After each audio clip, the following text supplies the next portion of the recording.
Hello, good evening. My name is Yanzhou. I'm the president of Markham Unionville Provincial Liberal Association. It is our honor to have Ted Xu and Alan Ho in our webinar on housing. And first of all, I would like to introduce Ted Xu. Ted Xu is the former MP for Kingston and the Islands in year of 2011 to 2015, and currently the Ontario Liberal candidate. He was trained as a physicist and worked in the research. Later, he also worked in finance and was a business line manager. After returning home to Kingston, he ran a substantial energy association for several years before seeking election as an MP. In 2019, the mayor of Kingston asked him to co-chair a housing task force, and its report was submitted to Kingston City Council in March 2020. He lives in Kingston with his wife and two daughters, close to his parents. Okay, right now, may I ask Ted Xu to speak for a few words? Thank you, Ted. Okay, well, thank you very much for inviting me to be here. It's a pleasure. And I thought I would start out by just telling you a couple of things from the task force, the housing task force here in Kingston, just to give you an idea of what's happening in Kingston, if that's of interest. But some of the things will be general too. And I know that there will be other questions about housing later. So I'm just going to switch over to a presentation that I have. And there we go. Hopefully you could see that. So I'm going to be taking a few things from the Mayor's Task Force on Housing. And this is just the cover page of our report, which is entitled A Foundation for the Public Good. And I think the thing I want to say about this is that housing really is connected to a lot of things, social things, social health, economic health, and also health. It's really connected to all sorts of things that can make our society strong and to make our economy strong. And so I think it's an important thing for any government to have a really good housing policy. And we are in a bit of a housing affordability crisis here in Ontario, especially in our cities, but more than just our cities now. So I think this is something really important to think about. So I thought I would show here first a graph from the report. And this is just something that we cared a lot about in Kingston. In Kingston, we suffered a lot from price inflation in rent. And we had a very low vacancy rate of 1 or 2% for several years. And this is just some data from our report that was taken from a bank economist study on how the price inflation in rent is connected to rental vacancies. And what they showed by looking at data from a lot of different cities over many, many years is that you need a rental vacancy rate of about 3 or 4% before the annual change in rent corrected by inflation is stable, is zero, more or less. And so that's something that the city of Kingston had to aim for, is to build more rental units so that we had a rental vacancy rate of 3 or 4%. So it was, people wanted to turn over, they could. And the problem in Kingston is the following, that we have a shortfall in rental units, but it's mostly for people of low income. So this is a graph that was prepared from Statistics Canada data. It was prepared by a consultant to the city of Kingston. And what it shows is the following, that if you group households by their income, and so on the left-hand side, it's the lowest income households that can afford the lowest rents. So if you group them, you find that the city of Kingston is lacking a lot of apartments for people who make under $20,000, households that make under $20,000 a year or have an income from $20,000 to $30,000 a year. And it appears to have a surplus of apartments appropriate to the rent that people from $30,000 to $50,000 of income would pay. And what's really happening here is that there's a deficit of about 4,000 rental units for the really lowest income people, and they are forced to pay a much higher rent than should be expected from their income. And so they're competing with higher income people for rental units. And that is the crux of our problem in Kingston.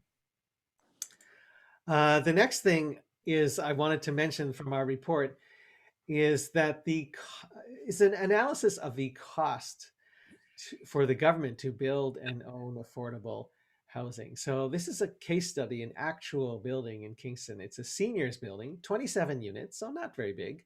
27 one-bedroom seniors units. It's affordable, so it's subsidized. The rental income from this building is $180,000 a year, and there's a subsidy of $40,000 a year in rent. So it's affordable housing because it's subsidized. The cost to build this apartment building was $5.4 million. It was built in 2012. And in 2013, they had a professional appraisal of this building, and its value on the market is only $2.9 million, much less than the cost to build. And that's why a private developer will never build units like this. And it's why governments have to step in to build affordable housing. But it's not as expensive as you might think, because this valuation was attained using the future income stream from the rent. It was calculated using a 5.25, what's called a capitalization rate. That's how much you discount the future rents. And it's the reason why there's a discount rate that's a little bit higher than the rate that you might get from government bonds is that there's some risk in owning a rental property. So no business is going to invest something which has some risk without asking for a higher rate of return. And so that's why the capitalization rate used by the appraiser was 5.25%. But if you take this building and its income stream, and you suppose that you are happy with a 3% internal rate of return, and which actually happens to be the city of Kingston's borrowing rate, cost to borrow money. At that lower rate of return, the valuation on this building is about $5.2 million. So it's about how much it costs to build. So the point is that if you have a government that's not interested in, I'm going to use a bit of economic or financial language, not so much interested in a risk-adjusted rate of return, which capital in the marketplace has to be interested in. If you have a city that's interested in the social benefits and is happy with an internal rate of return equal to its cost to borrow funds in the market as a municipal government backed by the province, it's not as costly as you think.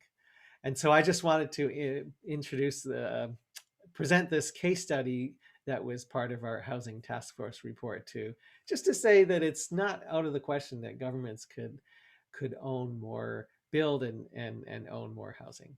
So I'll just stop there, and I know other people have things to say. Thank you, Ted.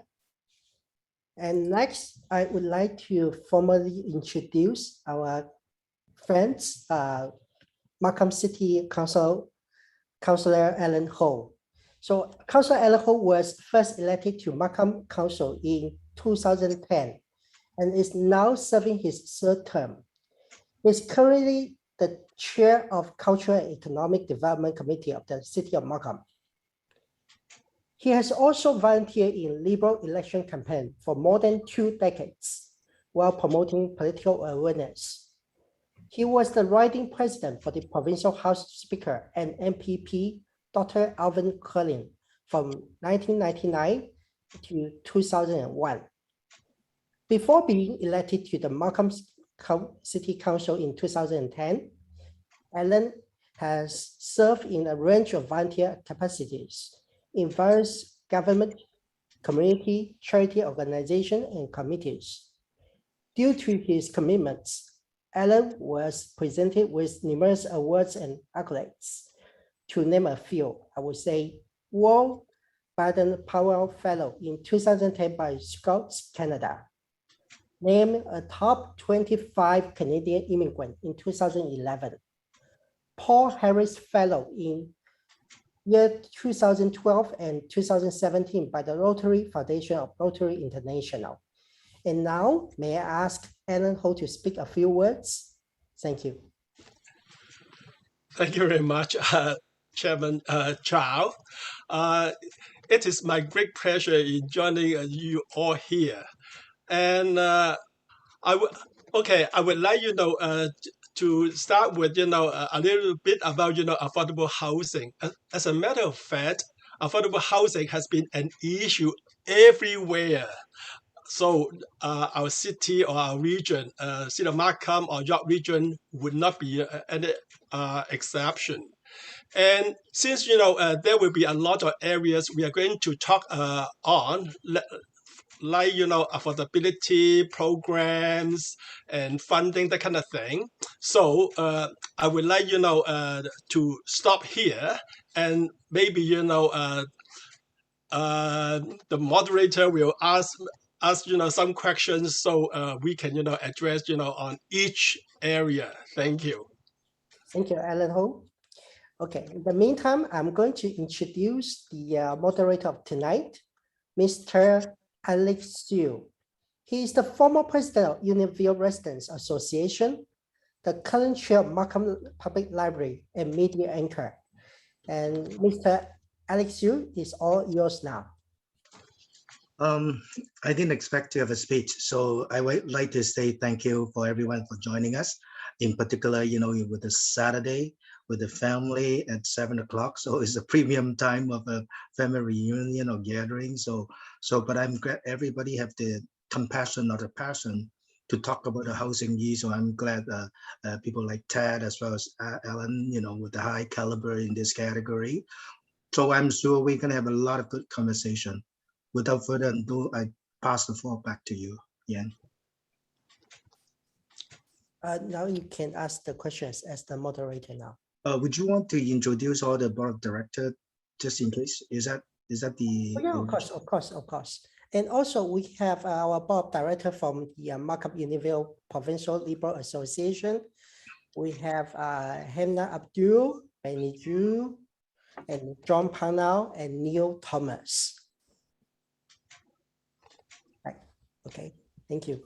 So Alec, you may start. Okay. So we shall start. I'm going to start by sharing the screen first. Okay. So let me move on to the screen. Okay. So.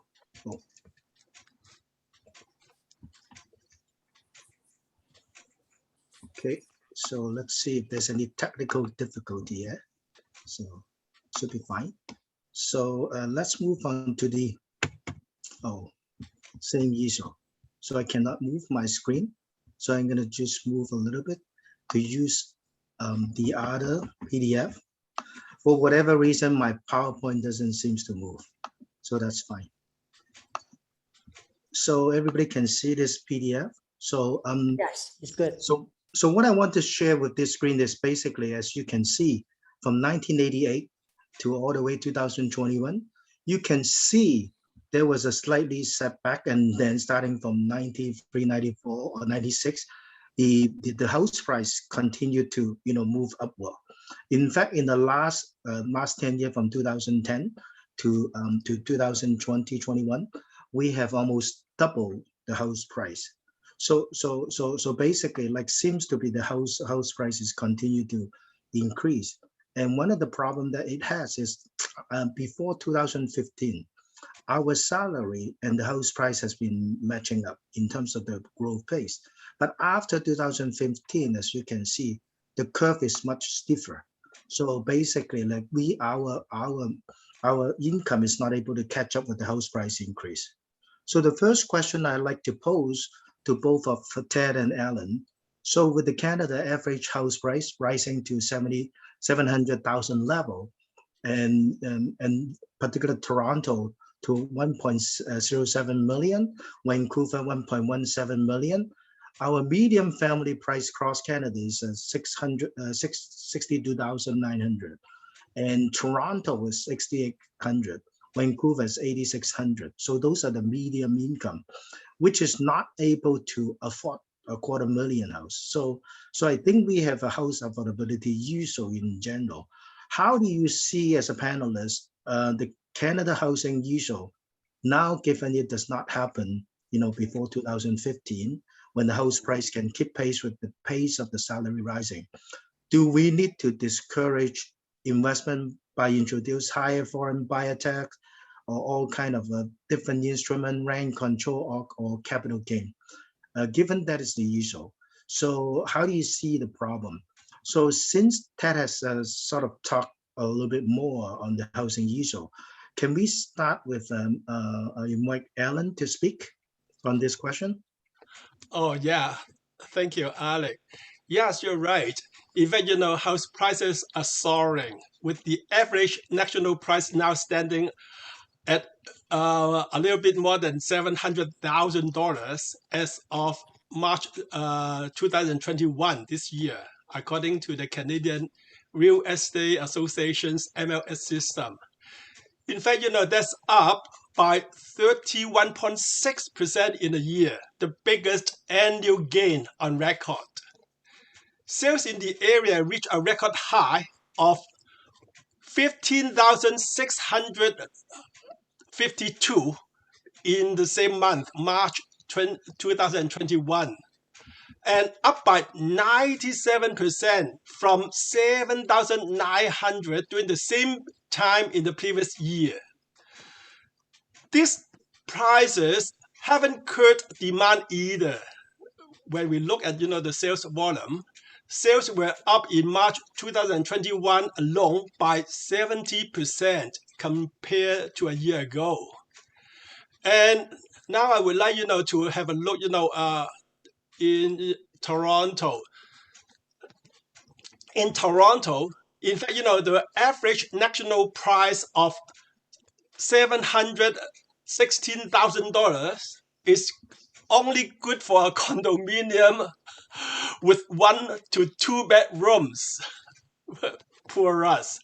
In fact, the actual average price in Toronto, as you said, 1.07 million now, almost 50% higher than the national average.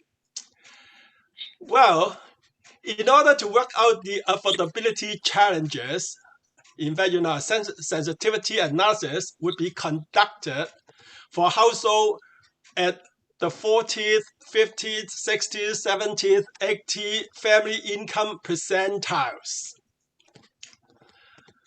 And we will focus, the mid-range income household. For example, from 40% to 60% range. Then we will apply a multiplier 4 that is commonly used by the industry on the household income in order to get the maximum affordable housing price. So here I have prepared a small example. For example, in Toronto, the 40th percentile family income is $78,000.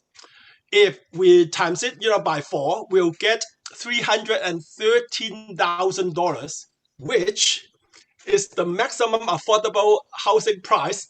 But this price falls far below the possible house market price in Toronto. In other words, we just cannot find any property at this price range nowadays. Likewise, in Vancouver, the case, even worse. And I would like also, to have a look in York region because, Cedar Markham is, part of York region. In fact, we are facing the same situation for the 40th percentiles as well. With family income of $84,200 per year for the 40th percentile, we are going nowhere. we just can't find any property selling at $336,000 or below nowadays. So if we look at the 50th percentile family income of $104,000, we can get about 2% possible properties at $416,000 or below as affordable houses. Poor us.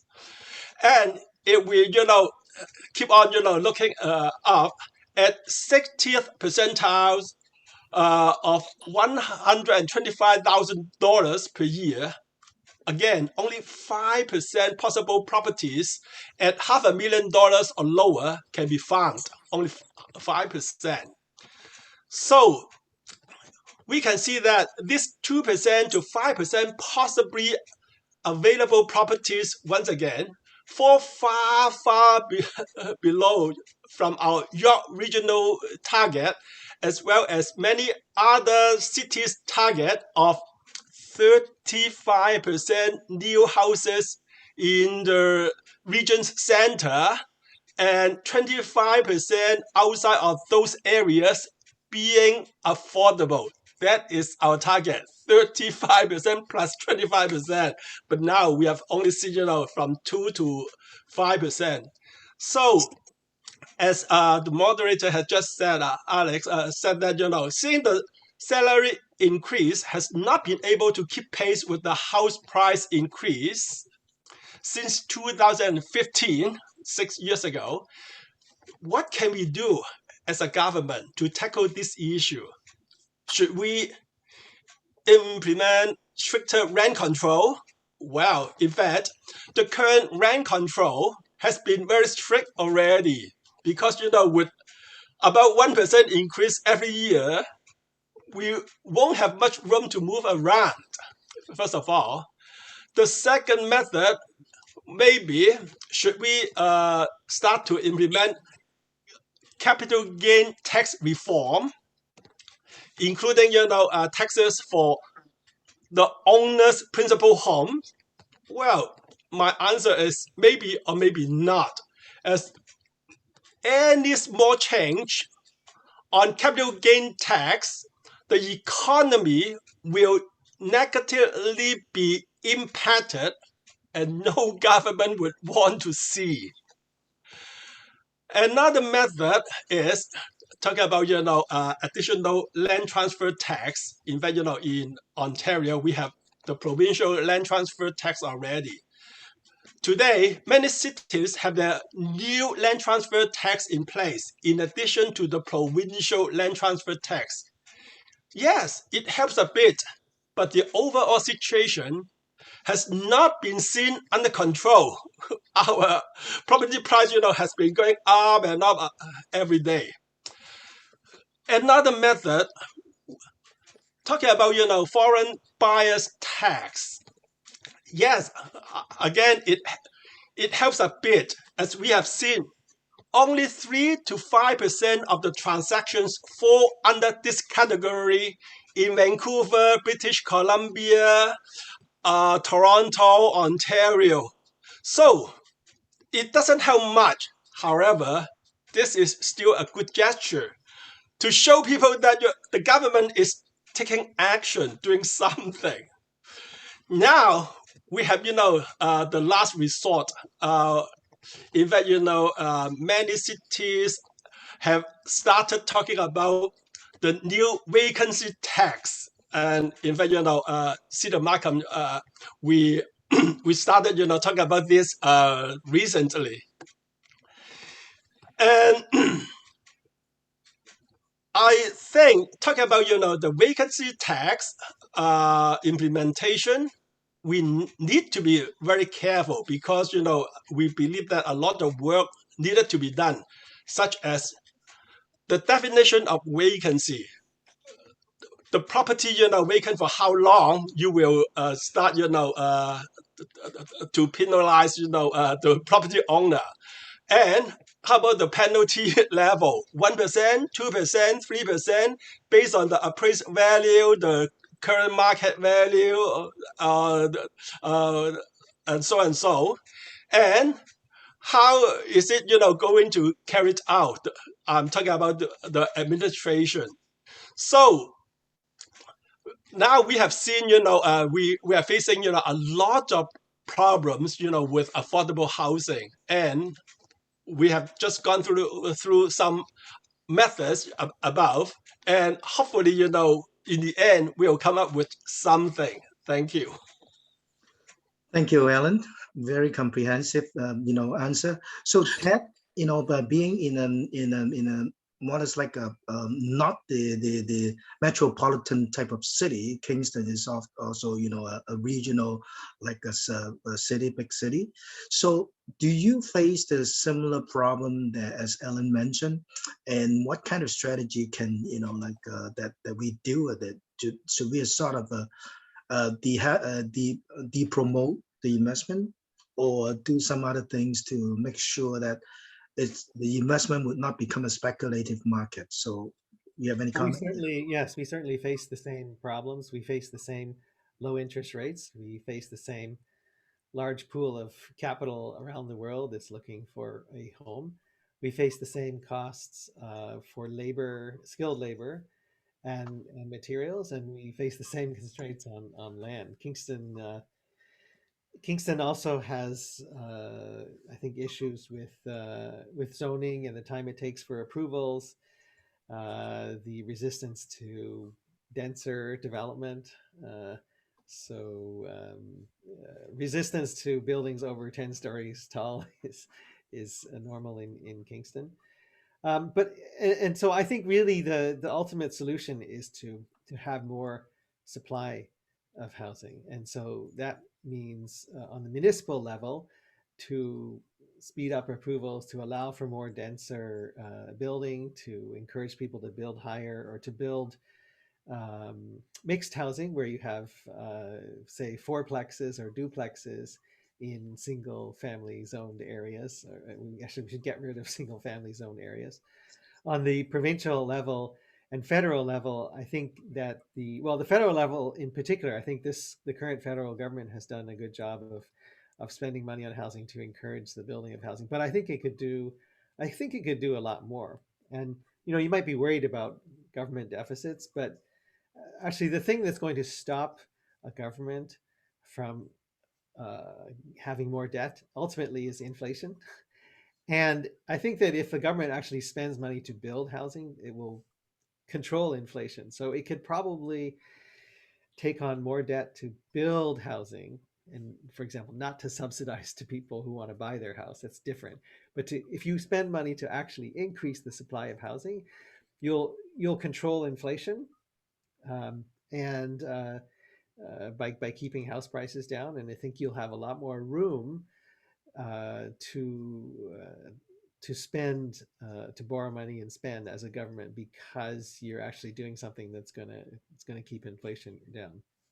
I don't think some of these things like rent control, short term it may be okay, and I think it can help solve some problems, but in the long term it discourages supply. So it's not a long term problem. Land transfer tax, it works both ways. It can prevent prices from going up. It can also prevent prices from going down because it just slows down transactions.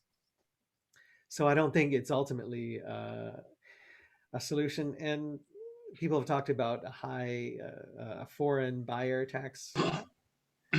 Who's to say that a domestic? I think we have. If people want to speculate, Canadians can speculate too. They can borrow on the capital markets and speculate.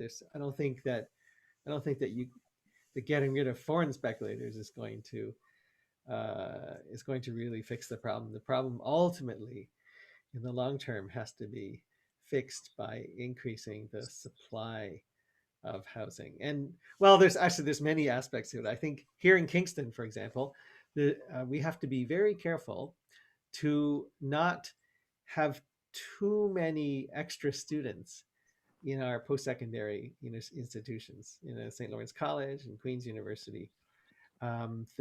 They want to have more students, especially international students, because the financial model for post-secondary institutions in Ontario relies a lot on international student fees. And recently we've had the case where our post-secondary institutions have admitted a lot more students, but it hasn't been matched by a lot more building of places for students to live.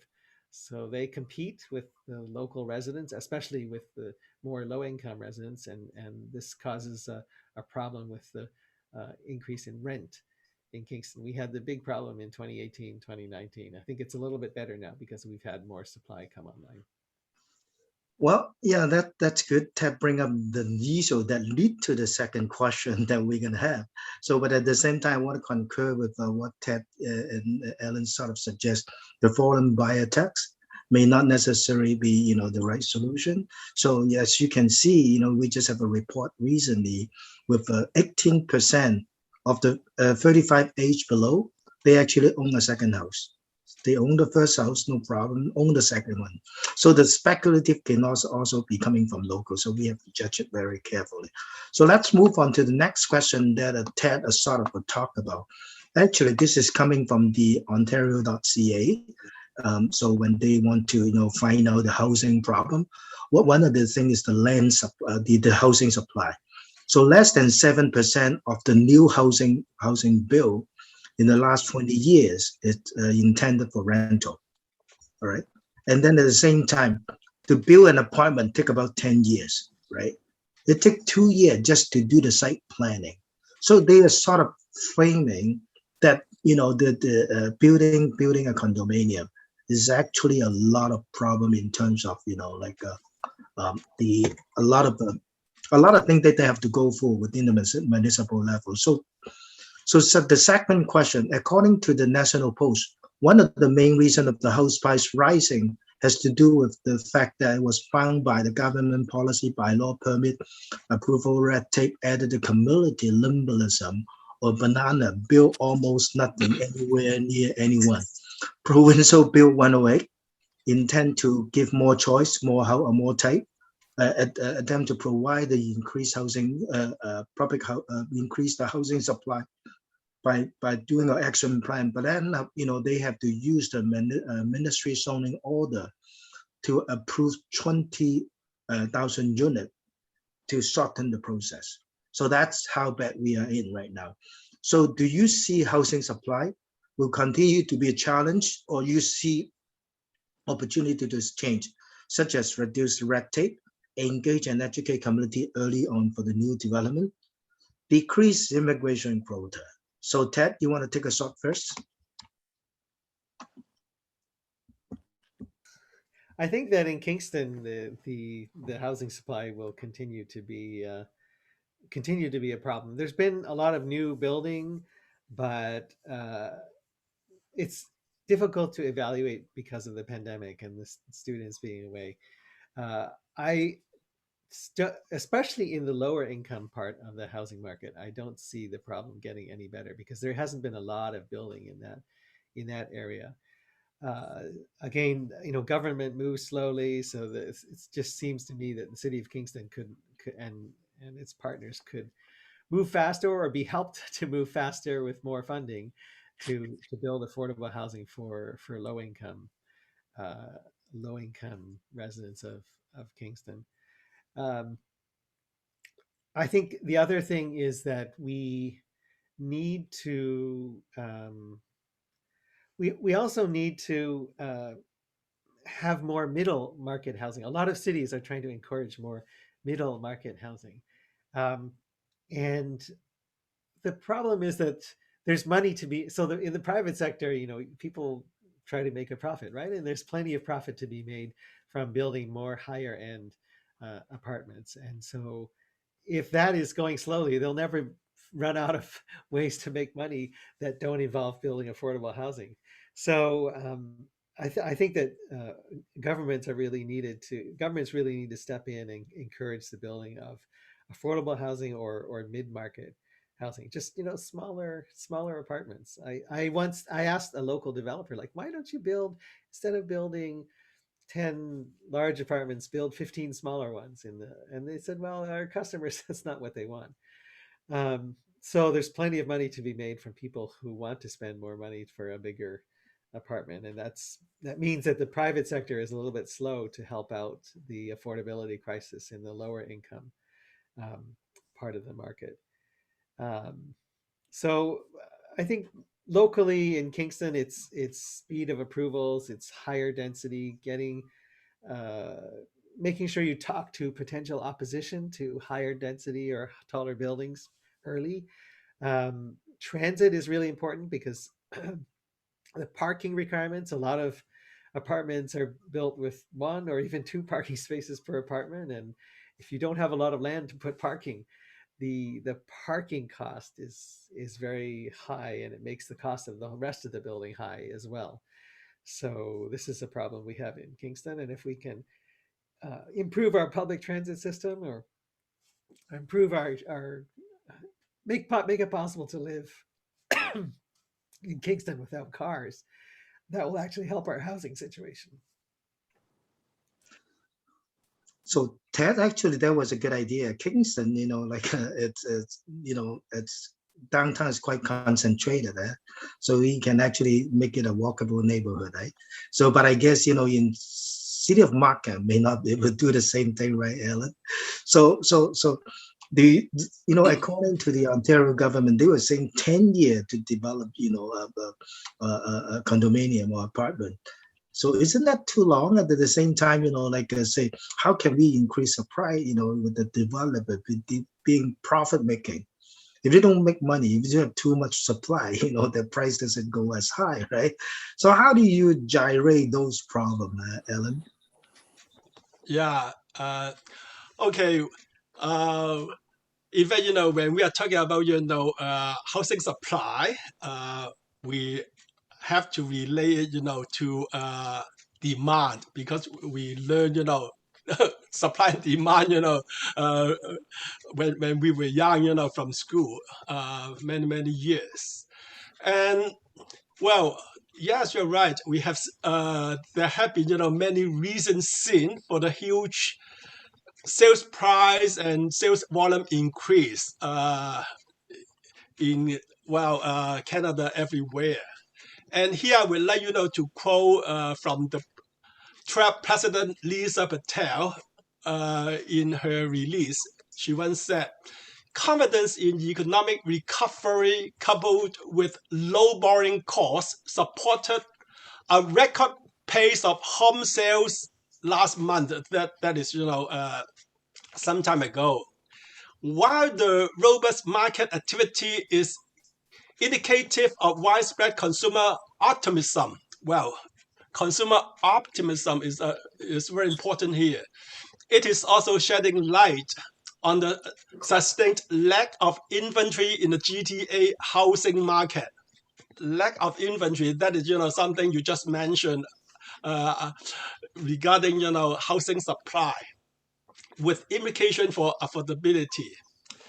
From this quote, we can see that there are three main reasons attributing to the great increase of house price and transaction volume. One, confidence in economic recovery. That is, as I said, consumer optimism. In fact, this is a good sign for our country, and we should not do anything to get rid of it. And in fact, it helps all levels of government to rebuild our economy.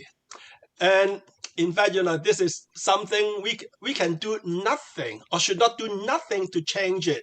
So the second reason, talking about the low borrowing cost, yeah, very low interest rate. Again, this is in fact a global situation, and it's something we cannot or should not do anything to change it. In Canada, as a matter of fact, what can we do? The third thing is sustained lack of inventory. That is what we have been mentioning. This is something which is as a result of above two reasons, and that's why we have seen sales in the area reach a record high of 15,000 in March this year, up 97%, and so on and so on. in this regard, the Ontario government, let me tell you, also believe that the municipal bylaw and permit approval red tape is the main reason, and then introduces Bill 108 in the hope to shorten the process and increase housing supply. And let's look at the consequence. And in fact, I understand that many municipalities, not only City of Markham, are writing to the province for amendment because this Bill 108 is hurting a lot of cities. For example, shortening the approval process may end up with incomplete checking. Do you want to live in very unsafe houses?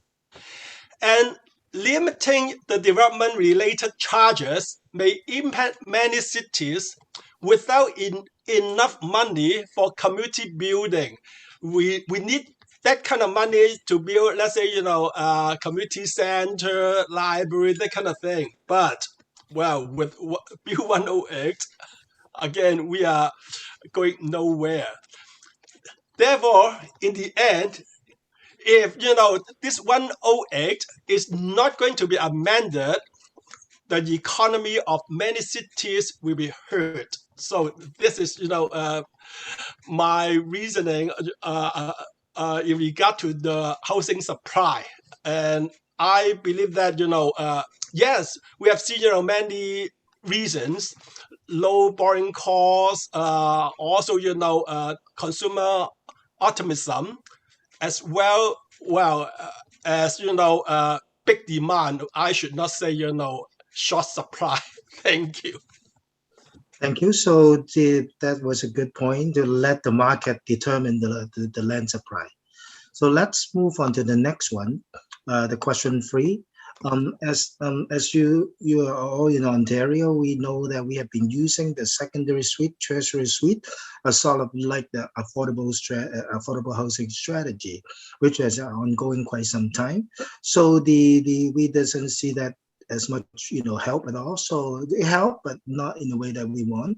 So Ontario also introduced what is called the inclusionary zoning, which allow developer in the high density or transit oriented area to have higher density, but at the same time provide percentage of affordable rental or affordable home ownership. Those are the people that like they are not as bad. They are above the social housing level, but at the same time, they are not matching with the market level. So that's what they are hoping to do to help. So let's go on to the next question. So my question is, Ontario has been pushing secondary suite, tertiary suite, and inclusionary zoning to create mixed income housing. Mixed income housing will let low income living with high income, creating diversified community, but developer demand compensation for the foregone revenue because they have to justify in the future up to 35% affordable housing, whether it's rental or ownership, per inclusionary zoning. Do you support the affordable housing provision by private sector, given there's also social housing and community housing by the public sector? Do you see the above two will help on the house supply, affordability, and the affordable housing as well? So this time, can I ask Alan to start with the answer? Yeah, thank you, Alec. Yeah, well, as I said before, all municipalities and regions have a target of 35% new affordable houses in the region's center. That is, as you said, along the transit corridors or around the public transit stations, and another 25% outside these areas. In the Greater Toronto area, let's say, York region inclusive, we can only have, as I showed you before, 2% chance of finding properties at 400,000, and 5%, at $500,000, which in fact, is under the 60th percentile of family income. So, of course, this 2 to 5% for far short, from many municipalities' 35% target. So, in short, I think, private sectors have been so reluctant to build affordable houses. Why? Because, they believe that this is the government's job.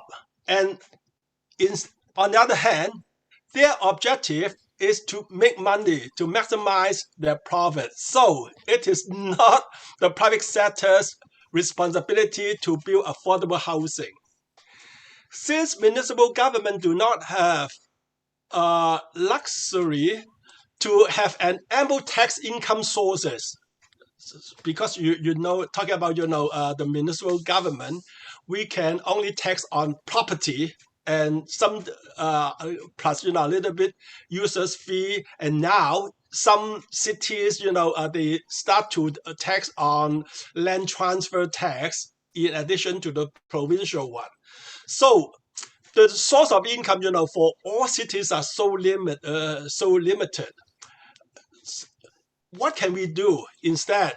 We can implement some policies in order to help out the situation, such as you said, to enact inclusionary zoning bylaw to create mixed income housing, or other comprehensive zoning bylaw to allow, for example, like the secondary suite, rooming house, short-term rental houses, in order to help the vulnerable community.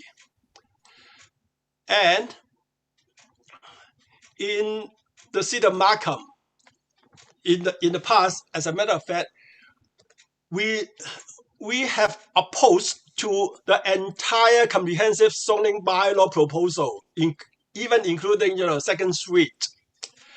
In addition to rooming house and short-term rental houses. However, we know that we have gone too far, so we will revisit the possibility of allowing secondary suite in our upcoming meeting very soon, in order to help out the community to provide more affordable housing to the people in need.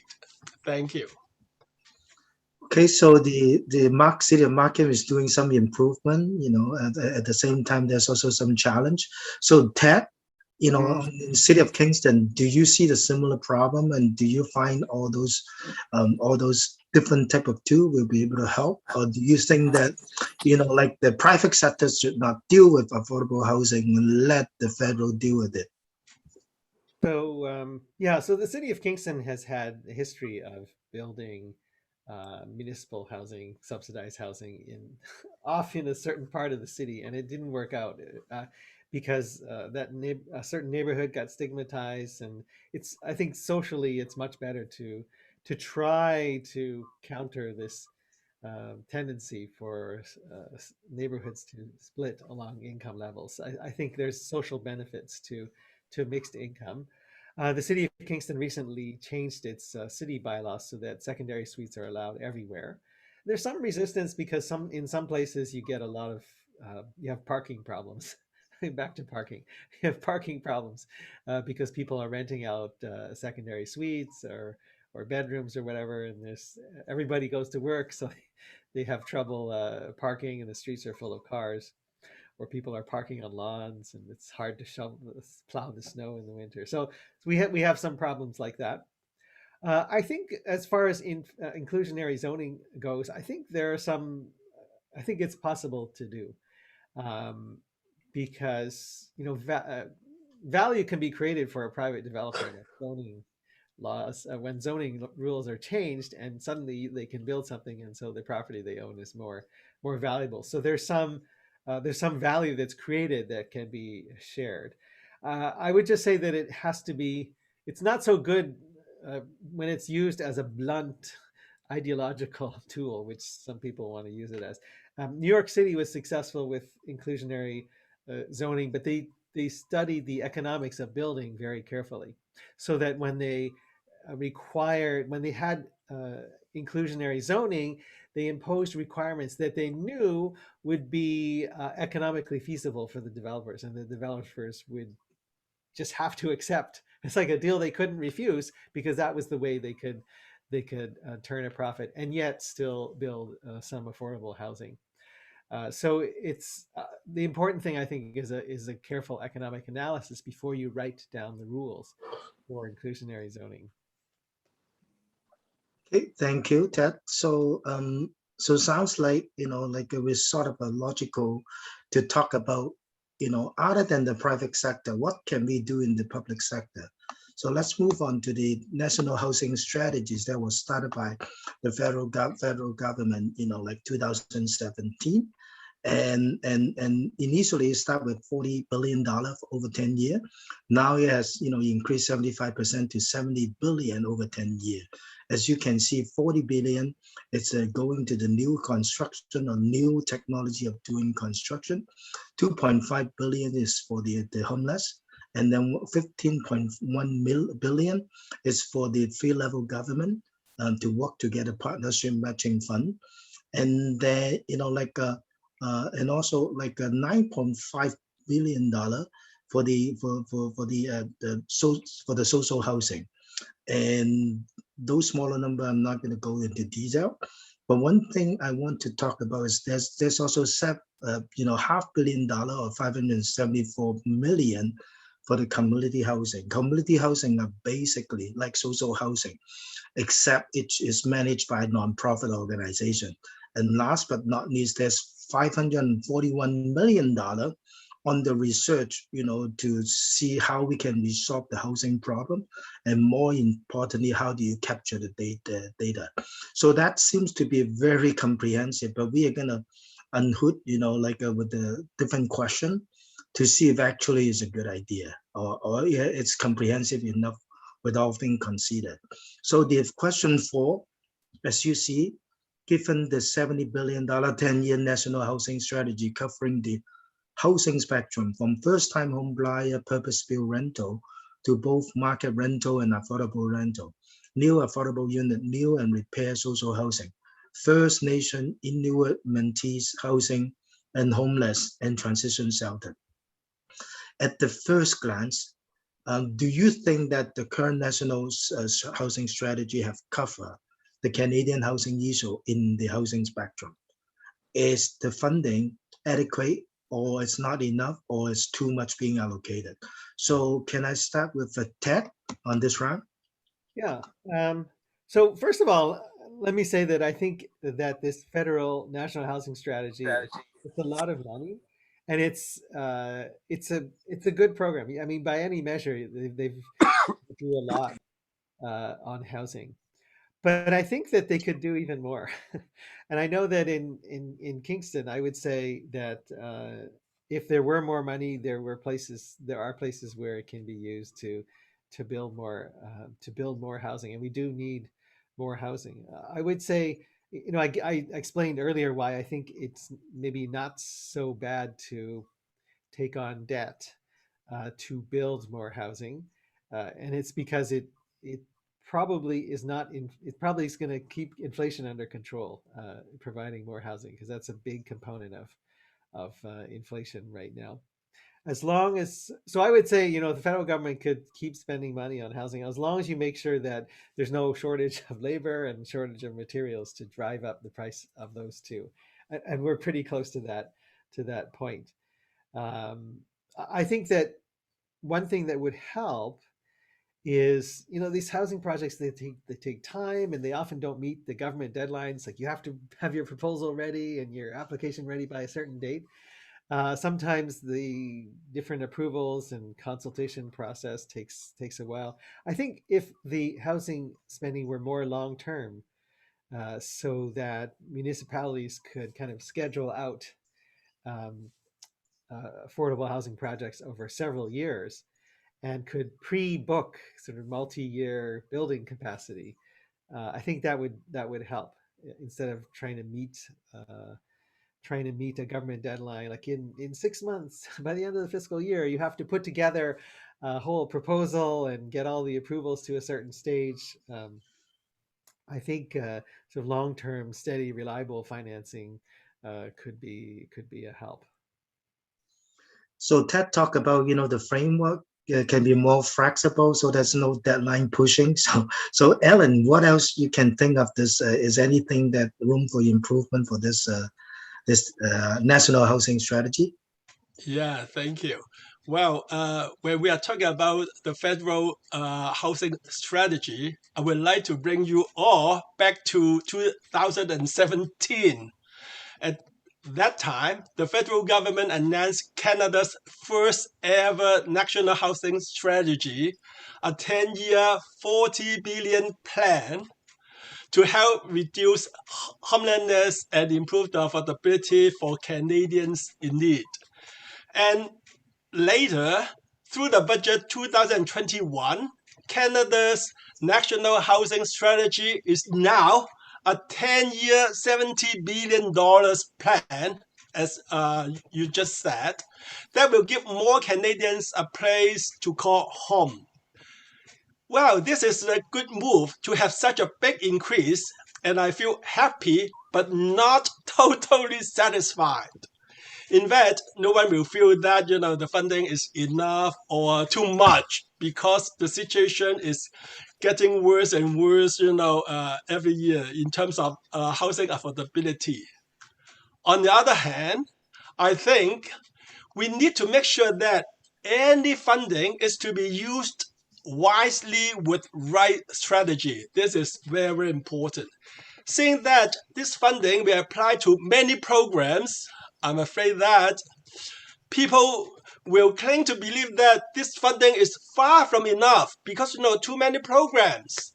In this case, I would rather see the federal government is partnering with the provincial governments as well as different private and non-profit organizations to focus on building various types of affordable rental unit.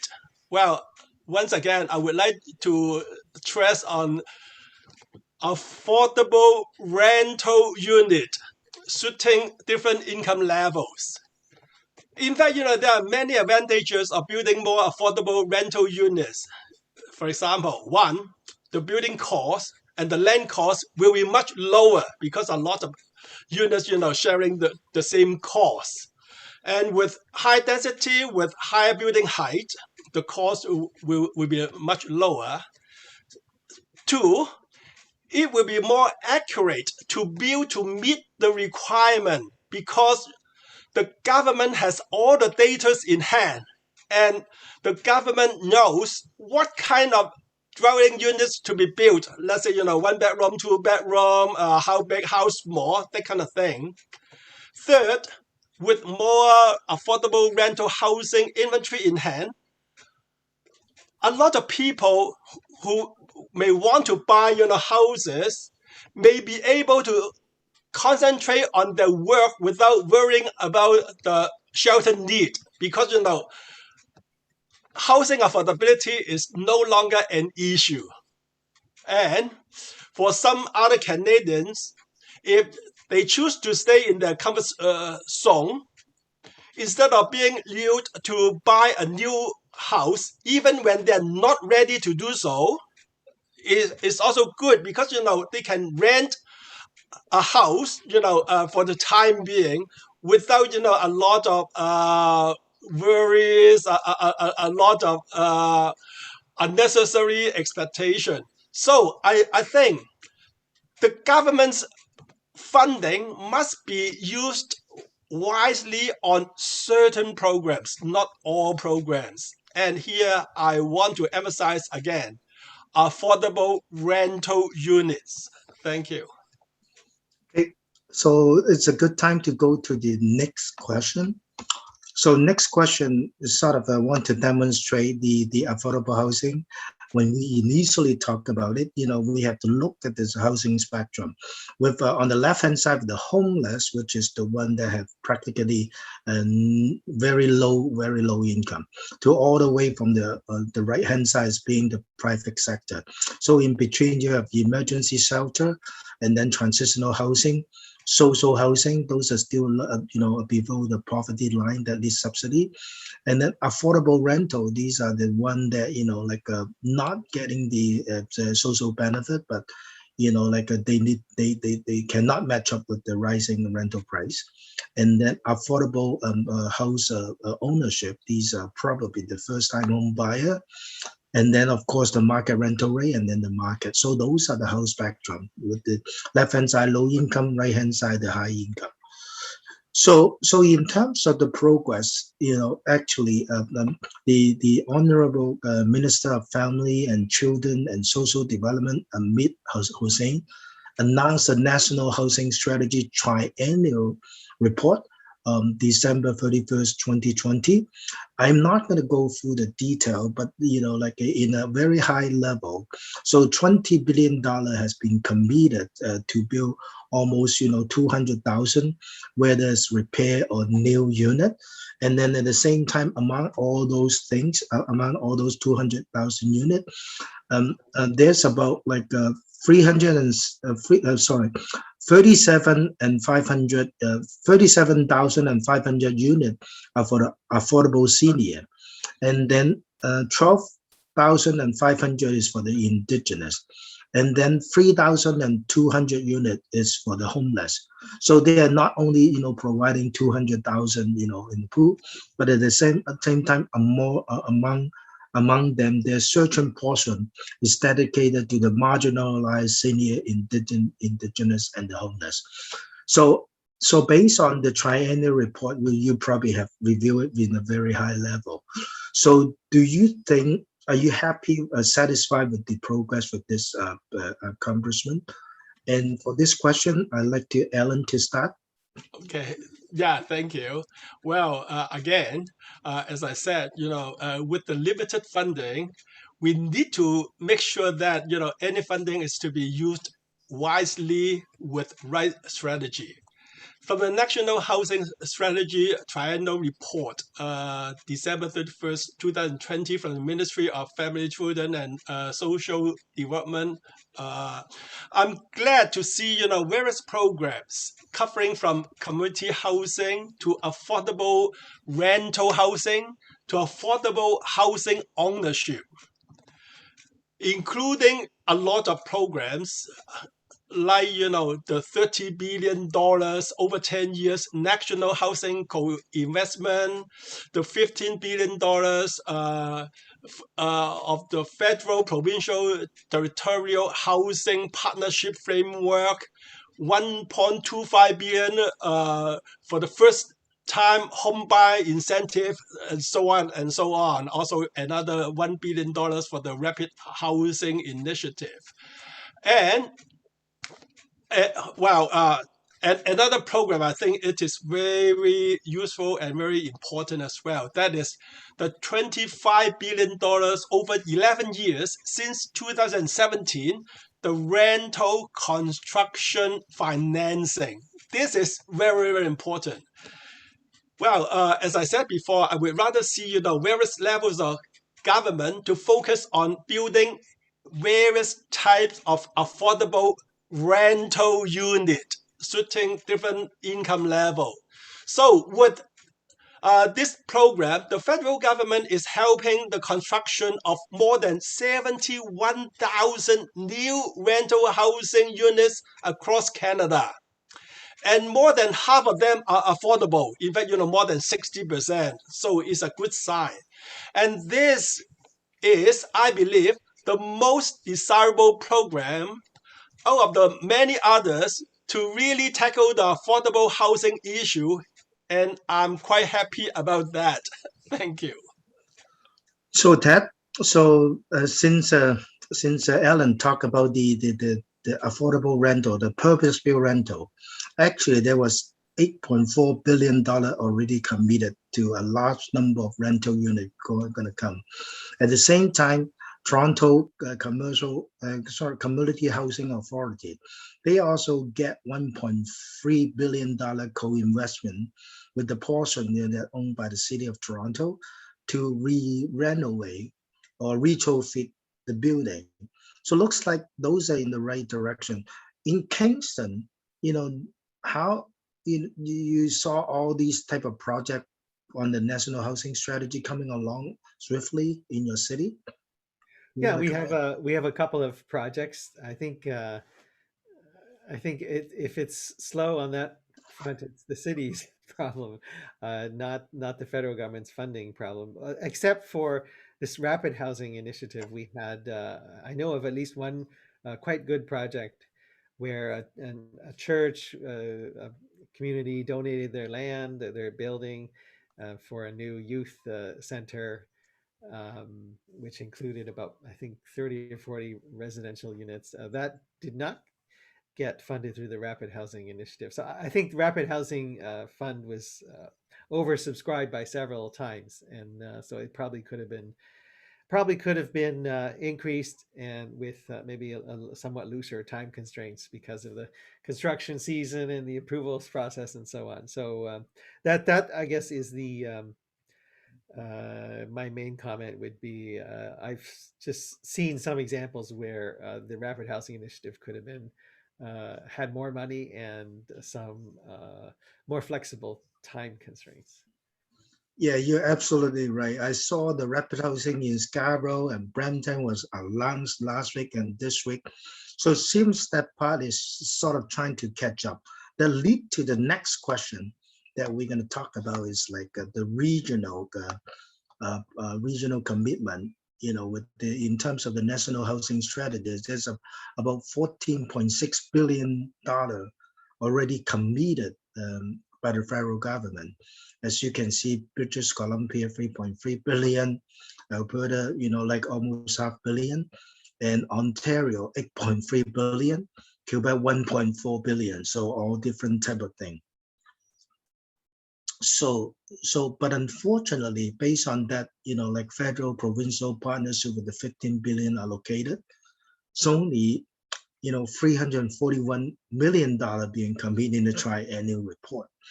So I see there's a low activity. So I think Ted has sort of mentioned,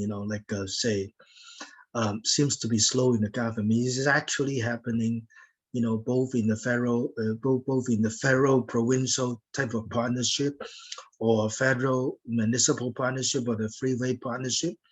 Is any legal framework issue, or is just a matching fund issue, or is like other issue? So Ted, how do you see the problem?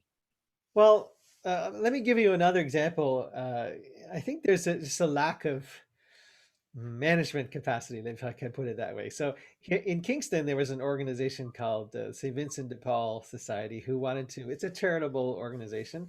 They wanted to build a new building, and they got a donation of land to do that.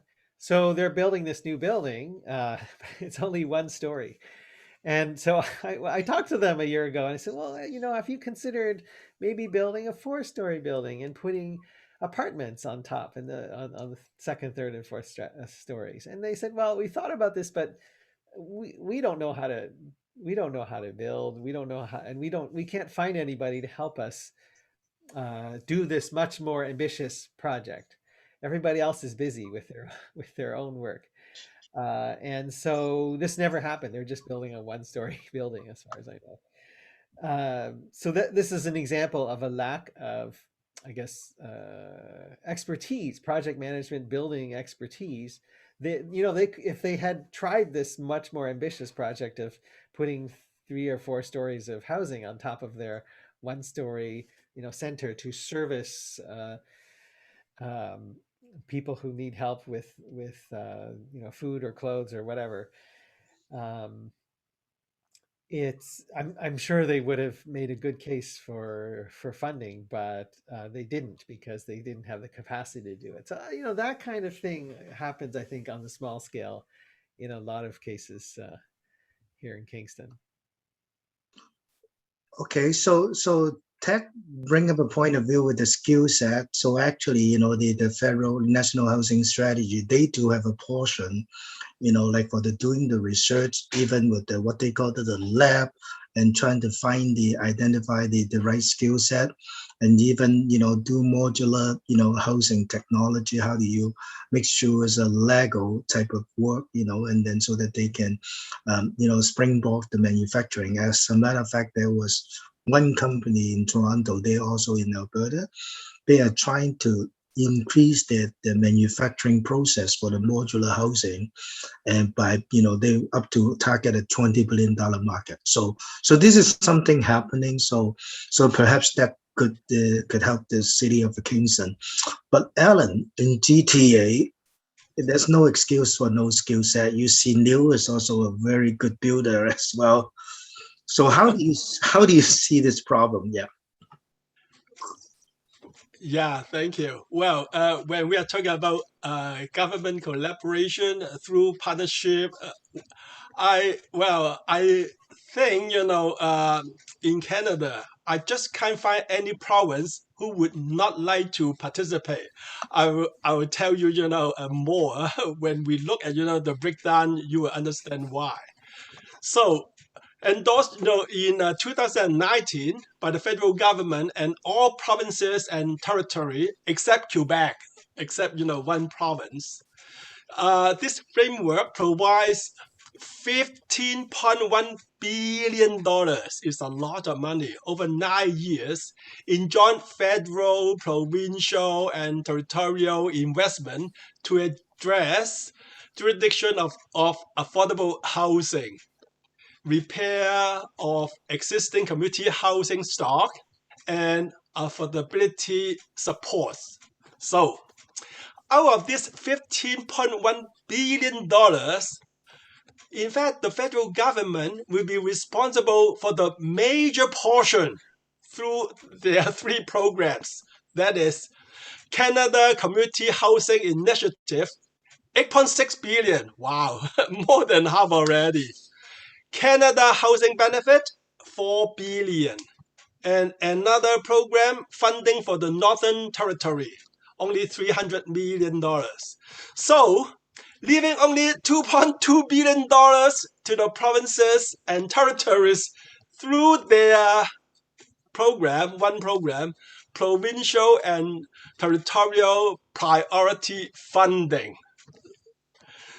And that's why, in Canada, all the provinces are more than happy to participate in this partnership program. Since the launch of the program, this funding, the federal government has signed bilateral agreements with all provinces and territorial governments. And as December 31st, 2020, the federal government and the provinces and territories has signed up to $13.5 billion in joint funding agreement over 9 years. Everybody, reacts so quickly.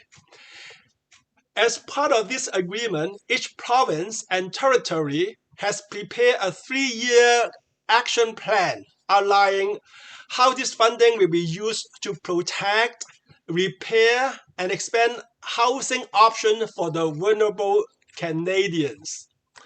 And because of this process, the progress has been seen quite slow, but still up to expectation, because each province and territory has to prepare a lot of things.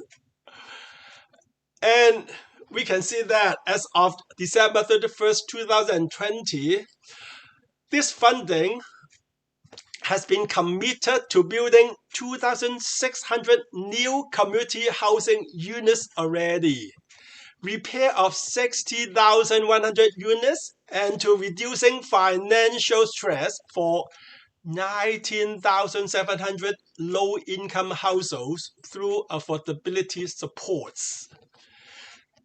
This interim result under this program will support the following 9-year objective.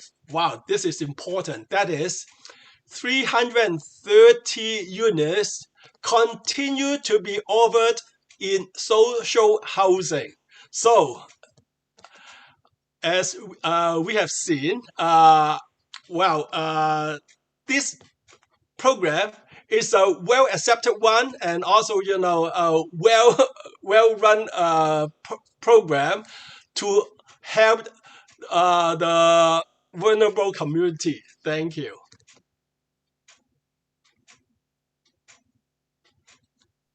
Alec, you're mute. Alec, you're mute. Alec, please unmute yourself. The bar disappear. So sorry.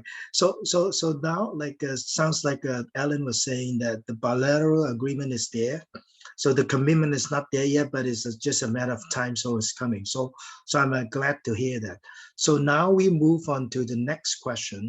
So the next question is about it's before I do that, I just sort of show what is the affordable housing continuum or spectrum. On the left-hand side, you have the non-market temporary, meaning that these are the homeless with the emergency shelter, and then with the transitional housing or corrective housing or supportive housing. And then moving on to the non-market permanent, which are the independent social housing and the rent assistance.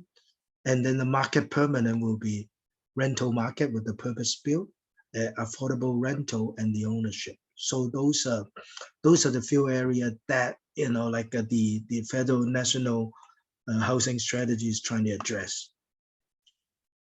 So now we want to move on to the housing forum question 7 with the first-time home buyer.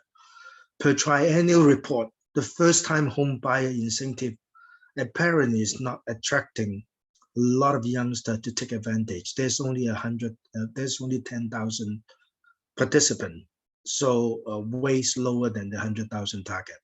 So what do you see the problem with the incentive amount too less is the share equity mortgage house appreciation. So it be not pay back to the government, instead give it like an incentive. So the first-time home buyer has a larger tax shelter. Right now it's 35,000, on for couple 70,000, which is relatively very low if you're a single person comparing to the house price, particularly in Toronto and Vancouver. So this question, can I ask Alan to start? Yeah, well, as a matter of fact, this is the question I like to talk about very much, as I talk with a lot of young people who were planning to buy, their first house.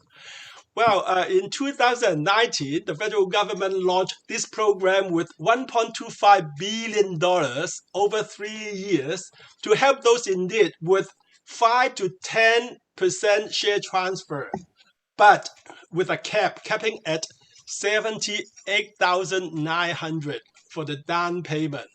On this, I have a little bit study, and I would like to share with you all. For example, if a person wants to participate in this program and intends to buy a property for $789,000, that is the maximum.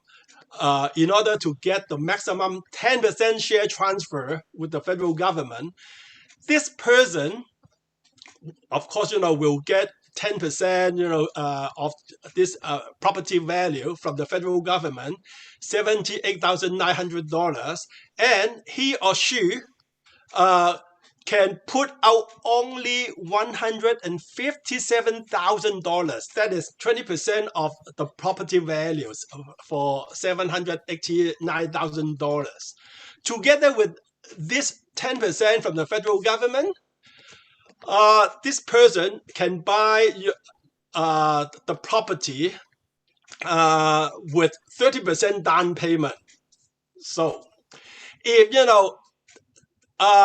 without this program, if the person doesn't want to participate in this program, he or she can buy property only up to $523,000 with his own or her own saving of $157,000 without the federal government's help.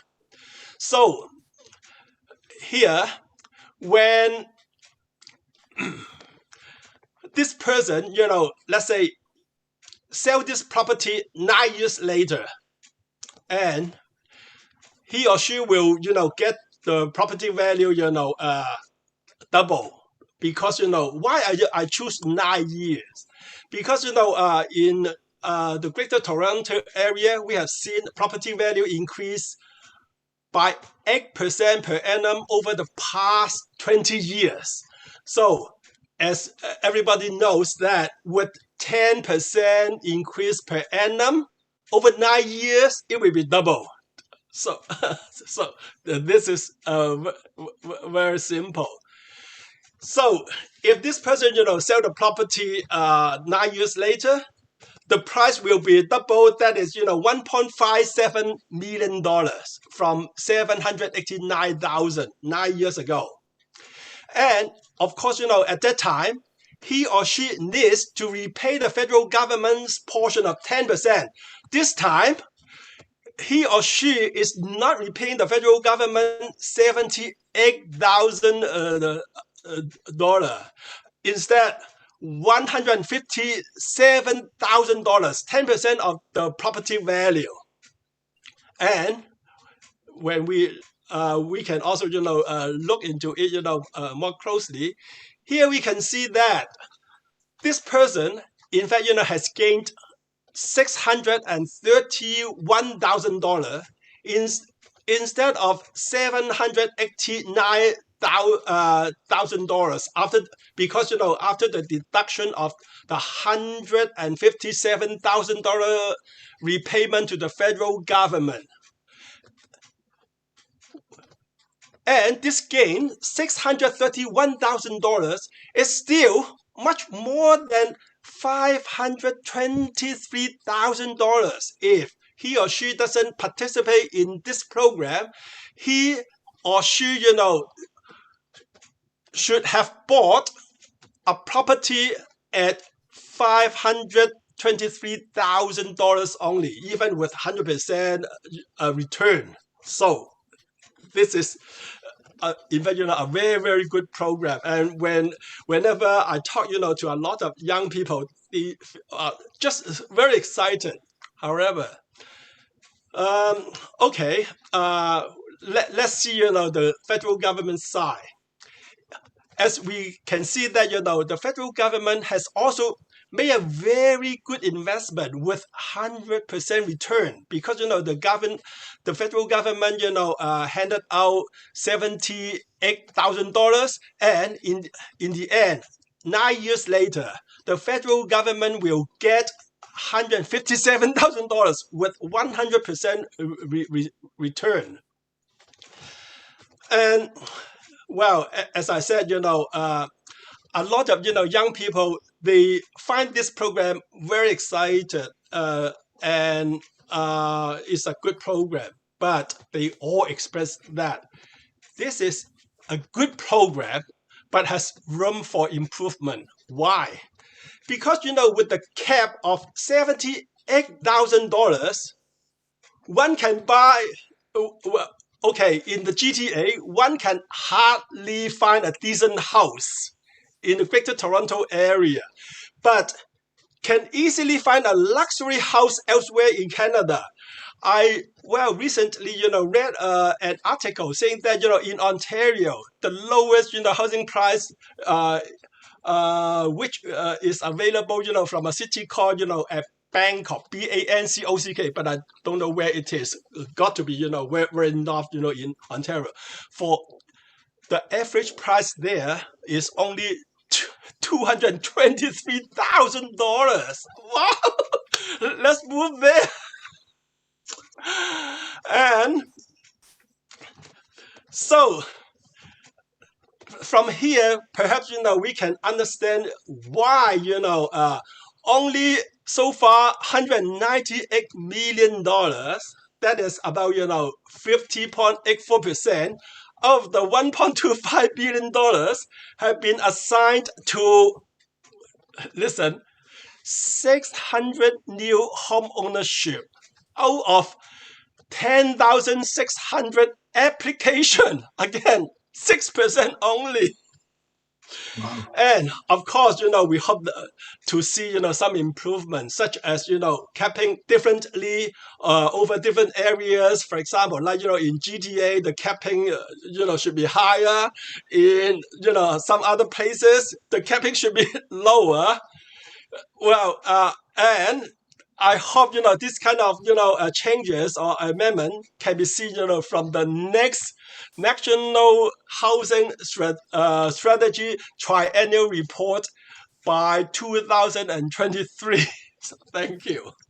So Ted, I thought that the problem has to do with the mama papa banker, but actually, it's from what Ellen was saying, it's not. So it was a cap. So the cap seems to work for city of Kingston. So what's your perspective on this? Well, the city of Kingston, had its own first-time homebuyer program. I don't know. Let me just add one thing. I'm not a big fan of this whole idea of subsidizing people to help first-time homebuyers because the problem is lack of supply, and you're kind of adding fuel to the bidding wars. So I don't know. Maybe it helps individuals, but it may not help society as a whole. This program, and I'll just Alan has said way more. Alan knows it way more than I do about this, but I'll just say that. And I know that the city of Kingston had a first-time home buyer plan. It was different. It was funded by the city, but it also had very, very little uptake from people. Yeah. So now it's 6:30. I would like to ask permission from the chair Yang. So we move on, or do we do a logical or physical hard stop now? It's We okay. only have one question more. Yeah, just finish the last question, please. Yeah. Okay. Thank you, Chair. So I'm going to proceed with the next question. So basically, let me go to the share. So this one has been done. So we got to move to the next slide. So this one has to do with the homeless strategy, which $2.5 billion are allocated. Right now, in Canada, we have 46,757 homeless people that are seeking for help. So as a matter of fact, it's not a small cloud. So per triennial report and National Housing Strategy progress, 215 million allocated each year for 1,200 projects.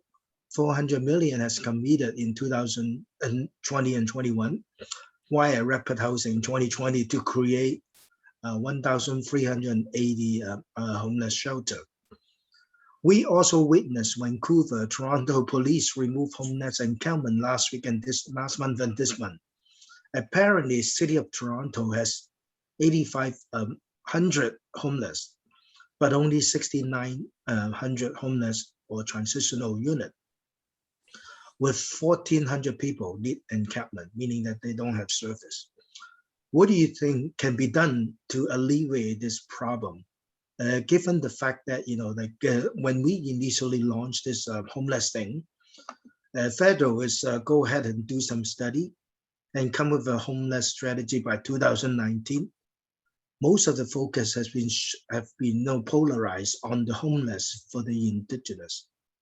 And up for the non-indigenous, we only produced 3,200 units so far completed. So how do you see, how can we improve, or accelerate the homeless for, the indigenous seems to be okay. So what about the non-indigenous? Ted, do you want to tackle first? Sure.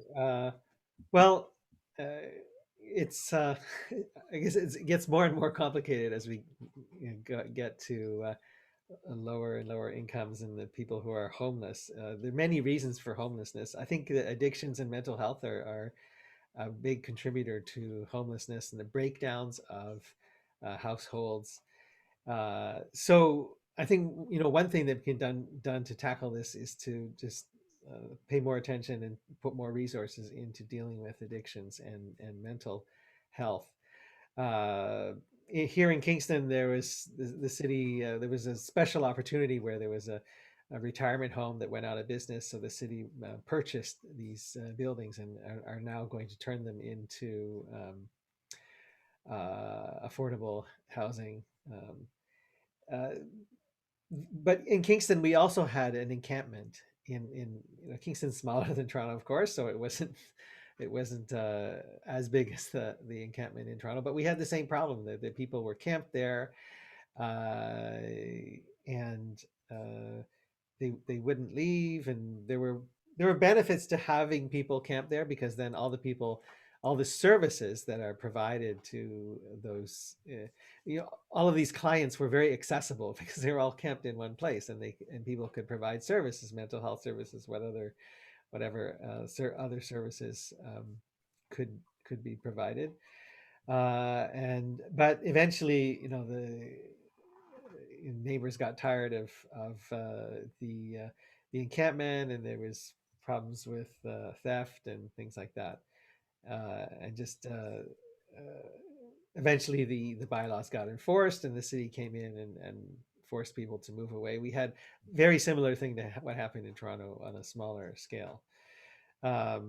Modular housing is one way to provide very quick source of housing to kind of deal with this problem, especially when the winter rolls around. I know that there was this town in Alberta maybe where a lot of people lost their homes because of a flood or something like that, where very quickly people were housed by affordable housing, and there are modular housing, and there are companies in Canada that provide this. For example, for actually what they used was housing for people working in the field, in mines or in oil sands operations, where they very quickly put up housing for workers and their families, and so that was done to help the flood victims. That sort of thing could be a partial solution, a short-term solution, if there aren't enough housing units. If there are people who are very difficult to house, maybe they have addictions or they have some mental health problems, and I don't know. It's just not. It's not an easy thing, and there are no easy solutions. So actually, Ted, you bring up a very good point. Like solving the homeless has to solve with the mental health first. So that's why the Reaching Home program is a sort of slow start, because they want to address the thing at the same time. So for Alan, in terms of City of Markham, we don't have much homeless problem, but we have a lot of affordable housing problem at the same time. Yeah, that's true. Almost everywhere you want to build, and there's liberalism or banana, if I may say, to object to it. So luckily, in terms of the homeless, like York region do have some. I have a compelling story. Actually, there was one divorced person with a son coming from Alberta to Ontario to settle, but could not find job in the first winter. They end up have to camp in the park with a nice camp, must be very robust to go through the winter. And then actually, some of their classmates find out this friend, they were living with the father. And as a result become, the media thing. And of course they will help the find a unit. But the homeless, even though in City of Markham or in the York region, it's very real. People do have these type of issue, in particular the youngster. How do you see, in the York region, like Ellen, can they take advantage of all these modular housing, quickly put something together, to resolve the issue? Yeah, you're right. As a matter of fact, homelessness is becoming a very serious problem in Canada, although it is not that important in the City of Markham or York region. And our federal government is working with the provinces and territories, to provide permanent long-term solution to this homelessness crisis. And I I like this program very much because in 2019 the federal government launched reaching a home program, as you just said. And here I would like to point out something that this program will provide funding to urban, to indigenous, and to rural and remote community to address local homelessness need, with a goal to reduce cloning homelessness by 50% by 2027.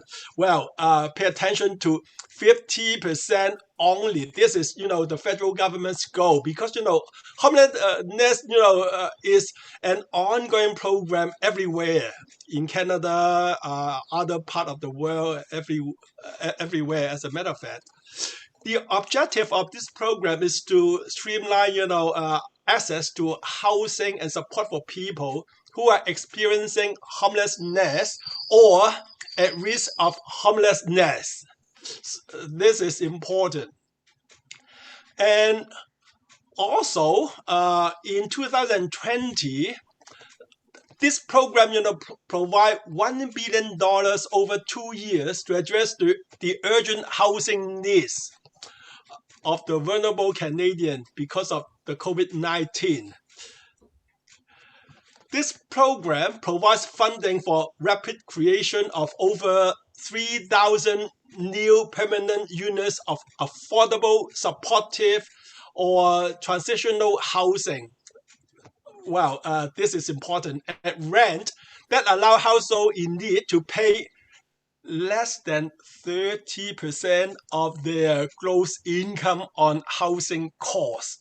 This is very, very important. 30% of the gross income, because from time to time we are talking about affordable housing, affordable rental housing, and the York region just finished a study saying that the affordable housing for rental purpose is at $14,000 per month for 1 bedroom, $16,000 per month for 2 bedroom.